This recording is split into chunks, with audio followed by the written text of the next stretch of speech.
नमस्ते, मी वंदना. माझ्या चॅनलमध्ये तुमचं सगळ्यांचं स्वागत. तर अगोदर मी तुम्हाला बाही कटिंग दाखवते.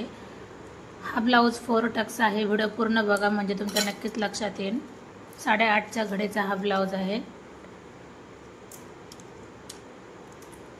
36 छातीचा, 8.5ची घडीने 36 छातीचा हा ब्लाऊज कटिंग आहे.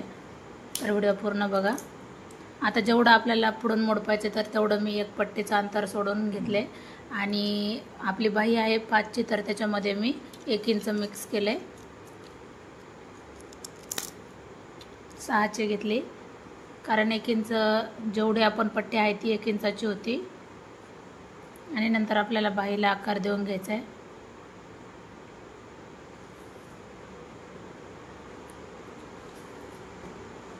आता अगोदर मी बाही कटिंग करून घेतली. आता नंतर आपल्याला पाठीचा भाग काढायचा आहे. अगोदर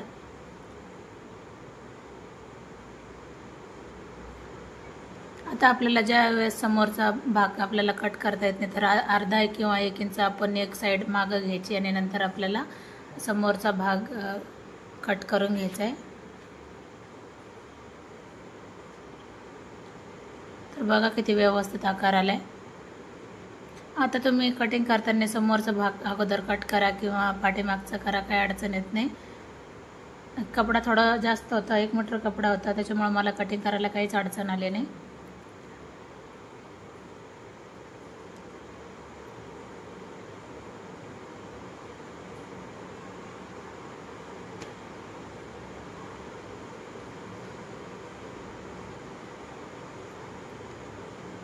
आता आपल्याला अगोदर टाकायची उंची, शिवून 14ची उंची घ्यायची, तर आपल्याला 15 इंच उंची टाकली मी. तर तुम्ही तुमच्या आवडीनुसार उंची टाकू शकतात. 15 इंच उंची टाकली मी. आता एक लाईन आखून घेते.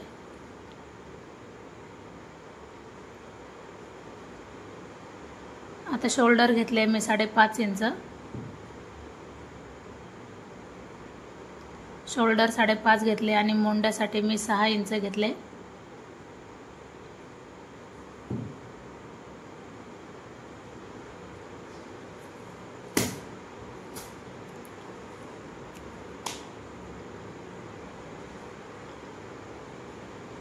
आता 9ची घडी आहे तर मी अगोदर घडी टाकून घेते.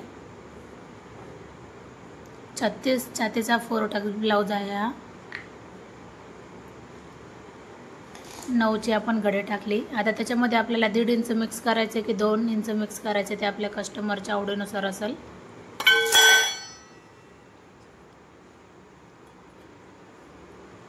आता कमरेचा जेवढा भाग आहे त्याच्यामध्ये आपल्याला 2.5 इंच मिक्स करायचं आहे. कंबर जेवढी असेल तर 2.5 इंच का मिक्स करायचं आहे. 1 इंच आपला टक्ससाठी जातो आणि 1.5 इंच आपला शिलाई मार्जिन जातो. तर हर एक ब्लाऊजला मी तुम्हाला तेच सांगते का आपल्याला 2.5 इंच मिक्स करायचं आहे खालच्या साईडला आणि वरच्या याच्यामध्ये आपल्याला 2 इंच मार्जिन ठेवायचे. तर अशा पद्धतीने पाठीचा ब्लाऊज हा कंप्लीट झाला आहे जवळजवळ. आता आपल्याला मोंड्यासाठी 1.5 इंच घ्यायचं आहे. पाठीमागच्या बाजूने आपण 1.5 इंचावरच आपल्याला आकार द्यायचा आहे. नॉर्मल आपण मोंड्यामध्ये अर्धा इंच किंवा अर्धा इंचापेक्षा थोडंसं खाली गेलं तरी काही अडचण येत नाही. फिटिंगला ब्लाऊज व्यवस्थित बसतो. आणि गळ्यासाठी 2 इंच घ्या, 2.25 इंच घ्या किंवा 2.5 इंच घ्या, तरी पण ब्लाऊज हा व्यवस्थित बसतो. तर मी 2.5 इंच घेतले. आता मी गळा टाकते 10चा. आता वरती 2.5 घेतले तर खाली 3.5 इंच घेतले तरी चालते किंवा 3 इंच घेतले तरी चालते, कारण गळ्याला आकार हा गोल आणि व्यवस्थित येऊन जातो. तर आपण खालची बाजू कधी पण आपण ब्रॉडच घ्यायची म्हणजे आकार हा खूप छान बसतो. आता जसं आपण आखून घेतले त्यानुसारच आपल्याला कटिंग करायची.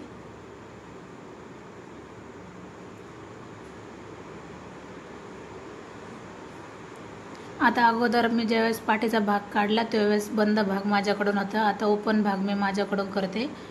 आता आपल्याला घडी व्यवस्थित टाकायची, मागं पुढं व्हायला नको आहे.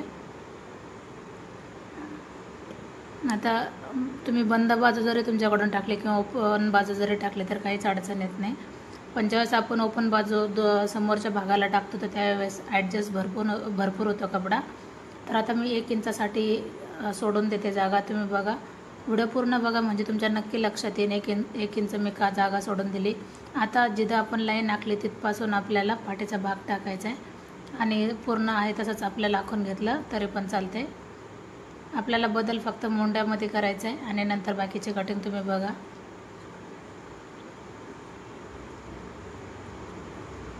मोंड्यामध्ये फक्त आपल्याला अर्धा इंच आतमध्ये जायचं आहे, कारण आपल्याला पाठीमागच्या भागाला 1.5 इंचावर आकार देतो आणि समोरच्या भागाला 1 इंचावर आकार देतो. तर आतमधून मी आकार देऊन घेतला आहे. आता पूर्ण आपल्याला टक्ससाठी आता आपल्याला आखून घ्यायचं आहे. तर बघा 1 इंच मी सोडून दिला आहे कपडा. तसंच आपल्याला पुढच्या बाजूने पण 1 इंच सोडायचं आहे, कारण आपल्याला टक्स घ्यायचा आहे. तर टक्ससाठी आपण 1-1 इंच दोन्ही बाजूने सोडून दिले आहे. आपल्याला जर क्रॉस पट्टी टाकायची असेल तर त्याची कटिंग वेगळी असते. आता हा बिना क्रॉस पट्टीचा ब्लाऊज आहे. दोन्ही बाजूने एकसारखं मी सोडून दिलं आहे.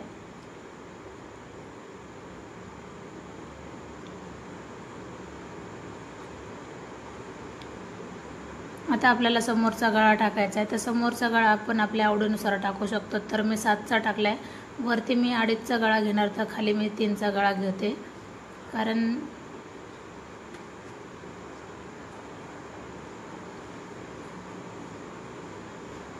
आता गोल गळा झाल्याच्या नंतर आपल्याला आपण जे एक्स्ट्रा 1 इंच घेतलं तर आपल्याला क्रॉसमध्ये आखून घ्यायचं आहे. आता जसं आपण आखून घेतले त्यानुसारच आपल्याला कटिंग करायची. त्याच्या अगोदर आपण टक्स पॉईंट काढणार. तर जी आत्ता आपण जे स्ट्रेट लाईन आहे तिथपासून आपण धरायचे. तर 4 इंचावर मी अशी उभी खूण केली आणि वरून जरी टक्स पॉईंट काढला तरी पण चालते, 10.5वर घेतला तरी पण चालते. आणि 1 इंचाचा आपल्याला टक्स घ्यायचा आहे. ह्या बाजूने 1 इंच आणि ह्या बाजूने 1 इंच, म्हणजे आपला टक्स हा व्यवस्थित येऊन जातो आणि फिटिंगला ब्लाऊज व्यवस्थित बसतो. तर आता याचं आपल्याला मध्यंतर काढायचं आहे. 8 हे माप आले तर आपण 4च्या याच्यावर जरी टाकलं तरी पण काही अडचण येत नाही. आणि छोटा टक्स घ्यायचा आहे आपल्याला, एकदम अर्धा इंचापेक्षा कमी. आता आपल्याला इथे थोडासा तिरका टक्स घ्यायचा आहे. आता आपल्याला फक्त एकच महत्त्वाचा टक्स असतो, जो खालचा टक्स आहे मेन टक्स, तोच आपल्याला फक्त 1 इंचाचा घ्यायचा आहे. बाकीचे नॉर्मल घेतले तरी पण चालते. जो तिरका टक्स आहे ते थोडासा कमी घेतला तरी चालते, कारण ते लक्षात आलं नाही समोरून. हे थोडेसे टक्स कमी केले तरी चालते. आता आहे तसेच आपल्याला कटिंग करून घ्यायची पूर्ण. पुन्हा एकदा सांगते, माझा व्हिडिओ आवडला तर नक्कीच लाईक, शेअर आणि सबस्क्राईब करायला अजिबात विसरू नका.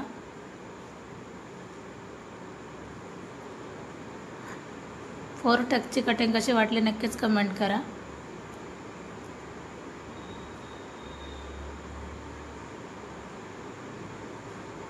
आता जे आपण तिरकी लाईन आखलेली तिथपासून आपल्याला क्रॉसमध्ये कट करायचं आहे, कारण ज्यावेळेस आपण टक्स मारतो ती लाईन आपली पूर्ण एक होऊन जाते. अशा पद्धतीने जवळजवळ ब्लाऊजची कटिंग ही पूर्ण झाली. आता नॉर्मल टक्स ते आपण कमी केले तरी पण चालते, कारण ते लक्षात आलं नाही. शिवताना व्यवस्थित करून घेऊया.